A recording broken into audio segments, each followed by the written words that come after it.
വയലിനിലൊരു particular sequence ഉണ്ട്. ഈ നിത്യയുടെ character ഹോസ്പിറ്റലിൽ കിടക്കുമ്പോൾ ഞാൻ സൈഡിൽ വന്നിരുന്ന് കരഞ്ഞുകൊണ്ട് സംസാരിക്കുന്ന ഒരു ഇതുണ്ട്. അപ്പോൾ അത് ഷൂട്ട് ചെയ്യുമ്പോൾ സാറ് ചെയ്തെന്ന് പറഞ്ഞാൽ ഷോട്ടിന് മുന്നേ ഇത് സ്പീക്കറിൽ ഒരു ചെറിയ ലെവലിൽ ബാക്ക്ഗ്രൗണ്ട് സ്കോർ പ്ലേ ചെയ്യും. അപ്പോൾ ഇത് ആദ്യം എനിക്കിത് മനസ്സിലായില്ല സാർ എന്താ ഉദ്ദേശിക്കുന്നതെന്നുള്ളൂ. പക്ഷെ അതെന്നെ ഭയങ്കരമായിട്ട് ഹെൽപ്പ് ചെയ്യുന്നുണ്ടായിരുന്നു. ഞാൻ ഒരുപാട് സിനിമയിൽ ഞാനായിട്ടത് ഇപ്പം നമ്മൾ ചില ഷോട്ടൊക്കെ എടുക്കുമ്പോൾ ആ ഷോട്ടിനെ സപ്പോർട്ട് ചെയ്യുന്നുള്ള മ്യൂസിക്, പ്രത്യേകിച്ച് ഹൈപ്പർ ആക്റ്റീവായിട്ട് നിൽക്കേണ്ട ഒരു ക്യാരക്ടറൊക്കെ ആണെങ്കിൽ മ്യൂസിക്കിൽ ചാർജ് ചെയ്യാൻ ശ്രമിക്കാറുണ്ട്.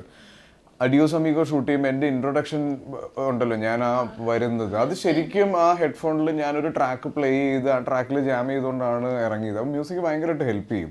പിന്നെ സ്പെഷ്യലി കിഷ്കിന്ധാകാണ്ഡത്തിലേക്ക് വരുമ്പോൾ ഈ സ്ക്രിപ്റ്റ് നമുക്ക് നരേഷൻ്റെ ഫസ്റ്റ് റീഡിങ് ടൈമിൽ തന്നെ ഈ റെഫറൻസ് ഉണ്ടായിരുന്നു. ഈ പെർട്ടിക്കുലർ മ്യൂസിക് തന്നെയാണ് നമ്മൾ സ്ക്രിപ്റ്റ് റീഡിങ്ങിൻ്റെ ടൈമിൽ തന്നത്. കാര്യം അത് നമുക്ക് ജഡ്ജ്മെൻറ്റ് കിട്ടാൻ കുറേ കൂടെ സഹായിച്ചിട്ടുണ്ടത്.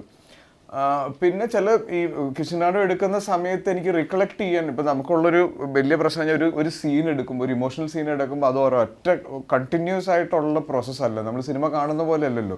അതിൻ്റെ ഇടയിൽ ബ്രേക്ക് വരുന്നുണ്ട്, അതിൻ്റെ ഇടയിൽ ഗസ്റ്റ് വരുന്നുണ്ട്, നമുക്ക് ഒരുപാട് പേരായിട്ട് ഇൻട്രാക്ട് ചെയ്യേണ്ടി വരുന്നുണ്ട്. 2 ദിവസം കൂടും കഴിഞ്ഞിട്ടൊക്കെ ആയിരിക്കും. അപ്പം അങ്ങനെയൊക്കെ വരുമ്പോൾ ഇതിൻ്റെ ഒരു ഇമോഷണൽ കണ്ടിന്യൂറ്റി മെയിൻറ്റെയിൻ ചെയ്യാൻ വേണ്ടിയിട്ട് എനിക്ക് ആ ട്രാക്ക് ഭയങ്കരമായിട്ട് ഇപ്പോഴും എനിക്കത് ഇൻറ്റർസ്റ്റെല്ലർ കേൾക്കുമ്പോൾ തന്നെ ആ സമയത്ത് തന്നെ എനിക്ക് അത് ഭയങ്കര ഹോണ്ട് ചെയ്തിട്ടുണ്ട് ആ മ്യൂസിക്. അപ്പോൾ ഇത് ചെയ്യുന്ന സമയത്ത് നമ്മൾ ഈ പ്രോസസ്സ് ചെയ്യുന്നുണ്ടായിരുന്നു.